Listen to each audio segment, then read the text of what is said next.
साधक बहुत ही ध्यानपूर्वक एक एक बात को सुनेंगे। निश्चित मानिए जो भी आपकी समस्याएं बनी हुई हैं, जो भी हमारी भजन में बाधाएं बनी हुई हैं, आप ध्यान से सुनना। एक एक बात निश्चित आपको लाभ होगा और आप उठकर दोबारा फिर तीव्रता से साधना करने लगेंगे। देखिए, जो भी भजन कर रहे हैं, जो भी साधन में लगे हुए हैं, दो प्रकार के जीव हैं। एक तो हैं जो भोगों में लगे हुए हैं, जिनका उद्देश्य भोग है। एक है जो भगवान के भजन में लगना चाहते हैं, अभी लग नहीं पा रहे, लेकिन उनका उद्देश्य है साधना करना, भगवान का भजन करना। आप ध्यान से सुनना। देखिए, कई लोगों का प्रश्न है कि भजन में आलस्य, निद्रा, भय, शोक, अशांति बनी हुई है। बहुत प्रकार की बाधाएं हैं। बहुत लोगों को इतना कार्य है वो नियम नहीं कर पा रहे हैं। बहुत प्रकार की भ्रांतियां भी हैं। अगर इन सब का एक शब्द में उत्तर दिया जाए तो उत्तर होगा कि हमारा अभी उद्देश्य ही नहीं है भगवत प्राप्ति, भगवान का भजन। ये अभी हमारा उद्देश्य नहीं। देखिए, हमारा उद्देश्य धन है तो आप देखना, कितना भी हम कार्यरत हों, कुछ भी हम कर रहे हों, उसके लिए समय हम निकाल ही लेंगे। अगर हमारा उद्देश्य भोग है, इंद्रियों से भोग भोगना, तो आप देखना उसके लिए हम समय निकाल ही लेंगे। आप कोई भी व्यसन करते हो, कोई भी भोगते हो, आप उसके लिए समय निकाल लेंगे। तब आपका ये प्रश्न नहीं होगा मैं इतना व्यस्त हूँ। अब ध्यान से सुनना, ये बाधाएं क्यों आती हैं? ये बाधाएं आती हैं, जैसे आपने देखा होगा कि हम भजन जब करने बैठते हैं तो बहुत प्रकार के भीतर चिंतन आते हैं, काम के, क्रोध के, लोभ के, मोह के, संसार के, कामनाओं के। हमारा एक भीतर से प्रवाह चलता है, इसको आप समझ लो। ये प्रवाह चलता है, ये हो गया हमारा चिंतन। डरना नहीं है इससे। ये क्यों होता है? जैसे आप देखना, इस भौतिक जगत में ये जो मोबाइल है या इंटरनेट है, इसमें आप देखना जो भी आप उसमें सर्च करेंगे, देखेंगे, वही वो आपको भेजता रहेगा। वो सिर्फ एक चेतना की तरह कार्य करता है। अब इसमें आप ये महत्व बुद्धि मत करना कि ये वैज्ञानिक या जिन्होंने ये बनाया है ये बहुत श्रेष्ठ है। नहीं, ये हमारे अध्यात्म का एक बहुत छोटा सा अंश है। जैसे ये चेतना की तरह कार्य करता है, मैं ये उदाहरण आपको दे रहा हूँ, ऐसे ही आप समझना ये हमारे भीतर का चित्त है। जो ये चेतना पूरे ब्रह्मांड में व्याप्त है, वही हमारे भीतर व्याप्त है। तो जो जो हमने भोग भोगे हैं अभी तक, जो जो संकल्प विकल्प किए, जो जो संस्कार डाले हैं भीतर, वही सब ये बार बार फेंकता रहता है। अब ध्यान से सुनना, इनसे घबराना नहीं, उसमें तल्लीन नहीं होना। कुछ लोगों का प्रश्न था कि हमारे भीतर काम विकार आता है और जब तक मैं वो क्रिया नहीं करता हूँ तब तक मुझे शांति नहीं मिलती। ये आपसे क्यों हो जाता है ऐसा? कारण आप समझिए। जब आपने कई बार ऐसा संस्कार डाला है तो आपके भीतर वो चिंतन आ रहा है। अब उस चिंतन में ज्यों ही आप तल्लीन हुए, अब आपको वो क्रिया करनी पड़ जाएगी। चाहे काम की हो, चाहे क्रोध की हो, चाहे कोई कामना हो, कुछ भी क्रिया हो, वो करनी पड़ जाएगी। सबसे पहले चिंतन ही होता है, और चिंतन होता है इसलिए कि हमारे भीतर संस्कार हैं, उसके बीज रूप में हमारे भीतर वो सब बैठा हुआ है, इसीलिए उसके संस्कार है। अगर आपका ये चिंतन में आप तल्लीन ना हो, विवेक से वहाँ पे उसे काट दें, तो आप बिल्कुल इस काम से विजय प्राप्त कर सकते हैं। लेकिन विवेक से काटने के लिए अध्यात्म बल चाहिए, क्योंकि जब आप काटेंगे तो ये मन आपको एक जलन देगा, आपको उस जलन को सहना होगा। इसी जलन को साधक सह नहीं पाते। ये जलन को अगर आप एक बार सह जाएं तो आपको युक्ति पता हो जाएगी कामादि विकारों पर विजय प्राप्त करने की। ध्यान देना, क्रोध आदि जितने भी विकार हैं, मैं सब विकारों की बात कर रहा हूँ, एक बार ये मन जलन देगा, दोबारा जलन जो देगा वो इतनी बड़ी नहीं देगा, वो आप बहुत सहजता से सह जाएंगे।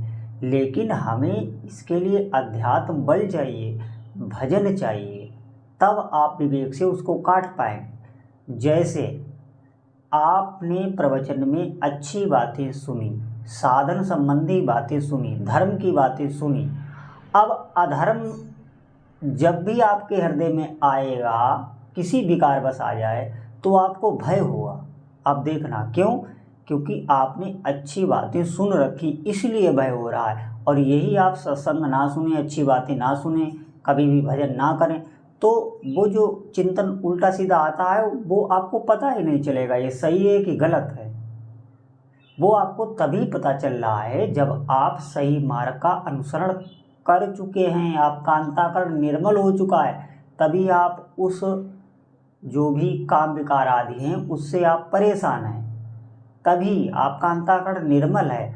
अब धैर्य से आप भजन कीजिए। देखिए अभी तक हमने भीतर जो डाला है, अब आप कहेंगे हमने तो इस जन्म में ऐसा कुछ नहीं किया, कई जन्मों का हिसाब किताब भीतर जमा होता है। मैंने कई बार सत्संग में ये कहा है, हमें हारना बिल्कुल नहीं। अब हम इंद्रियों से भगवान का नाम रूप लीला धाम ये सब भीतर डाल रहे हैं। अब आप ये आपका सब संग्रहित हो रहा है।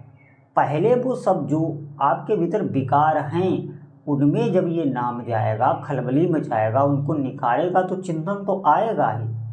उस चिंतन में जब हम फंस जाते हैं तो फिर वही क्रिया कर देते हैं। अब फिर वो चिंतन बनाएगा। हमें हर बात को समझना है।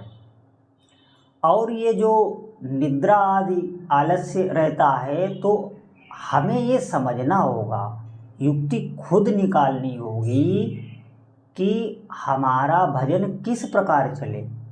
ये युक्ति आपको निकालनी। जैसे हमें अगर धन कमाना है तो धन कमाने के लिए हम कई प्रकार की युक्तियाँ निकालते रहते हैं। हम कहीं पूछने नहीं जाते, हमें सब बहुत प्रकार की युक्तियाँ हम निकालते रहते हैं संसारिक कार्यों के लिए कि हम भजन, हमें हमारा भजन किस प्रकार से होगा, हम इसकी युक्ति नहीं निकाल सकते। अगर आपके शरीर में आलस्य निद्रा ये बना रहता है तो आप सेवारत रहते हुए भजन कीजिए। अब आपके शरीर को सेवा चाहिए, आप सेवा दीजिए, नहीं तो ये चीज़ आपको भजन नहीं करने देगी। आप ठाकुर सेवा कीजिए, आप गौ माता की सेवा कीजिए, घर परिवार की सेवा कीजिए, जो भी आपसे, आप टहल टहल के भजन कीजिए, परिक्रमा देते हुए भजन कीजिए। अब आप कहेंगे परिक्रमा में बाहर कहाँ जाने देने जाऊँ, तो आप तुलसी माता की घर में परिक्रमा कीजिए। गमले में तुलसी माता का पौधा लगा लीजिए और उसको परिक्रमा देते हुए आप भजन कीजिए, जप कीजिए नाम का। देखिए कितनी विलक्षणता आती है आपके भीतर। ये आपकी जो परिक्रमा हो रही है ये ठाकुर जी की परिक्रमा मानी जाएगी, जो तुलसी गमले की परिक्रमा करते हुए भजन किया जाता है। अच्छे अच्छे संतों को मैंने देखा है परिक्रमा करते हुए। ये उनके लिए जो कहते हैं आलस्य रहता है, निद्रा रहती है। और हमें सही समय पर सोना है, सही समय पर जागना है। हमें अपनी दिनचर्या में भी ध्यान देना है। देखिए अगर आपका भजन ये निद्रा आदि दोषों से युक्त है तो तमोगुण प्रधान भी हो सकता है आपका खान पान भी बहुत ज़्यादा गलत है।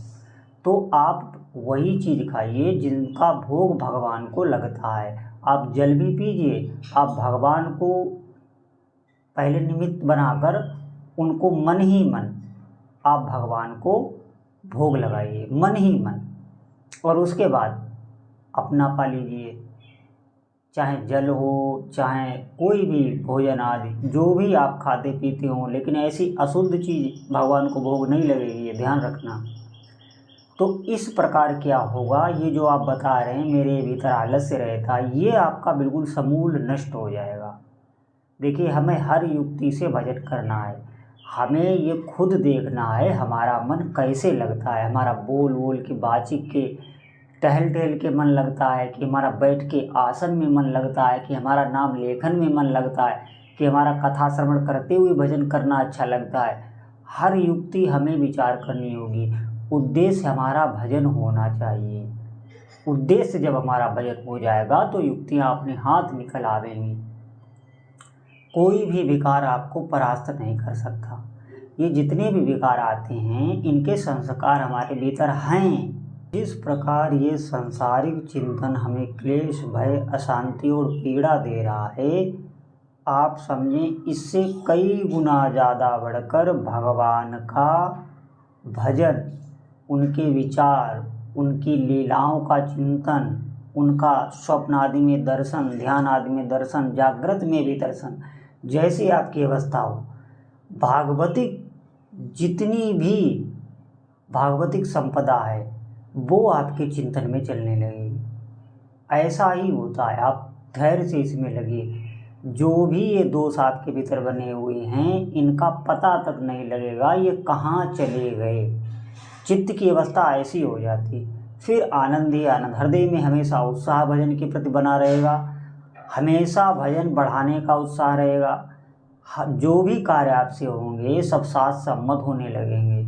बिल्कुल आप भगवत दशा को प्राप्त होंगे।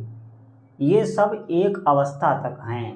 अभी मैंने कहा कि जो भी हमारे भीतर भरा हुआ है वही चिंतन हमें देता रहता है। बिल्कुल इससे घबराने की कोई बात नहीं है। आप अधिक से अधिक नाम को पकड़िए, नाम जप। जितना अधिक आप इसका अभ्यास करेंगे ये आपके सभी संस्कारों को जड़ से खत्म कर देता है और नई रचना कर देता है। मैंने कहा ना, प्रारब्ध भोग नाम भगवान की कृपा से मिट जाता है। आपका जीवन बिल्कुल आनंदमय हो जाएगा और भगवान को आप इसी शरीर से, इन्हीं नेत्रों से देख पाएंगे। ये बिल्कुल सत्य है। आपको इस पे विश्वास करना होगा, चलना होगा, और दूसरा कोई मार्ग नहीं। अभी आप देखो हम उनके चिंतन से इतना परेशान हैं, तो आप देखें अगर ऐसी ही अवस्था हमारी, अब हम भजन जो नहीं कर रहे हैं उनकी क्या गति होगी। आप देखिए अभी आपको वो सुख में दिखाई दे रहे हैं। ये सब जब चिंतन में ही इतनी अशांति फैलाए हुए हैं तो आप समझना इनका परिणाम क्या होता होगा। हमें इन बिंदुओं पर विचार करना चाहिए। इसीलिए मैं बार बार कहता हूँ कि भगवान का भजन करो, नाम में मन लगाओ, अधिक से अधिक भगवान नाम का जप करो। बोलो जय जय श्री सीता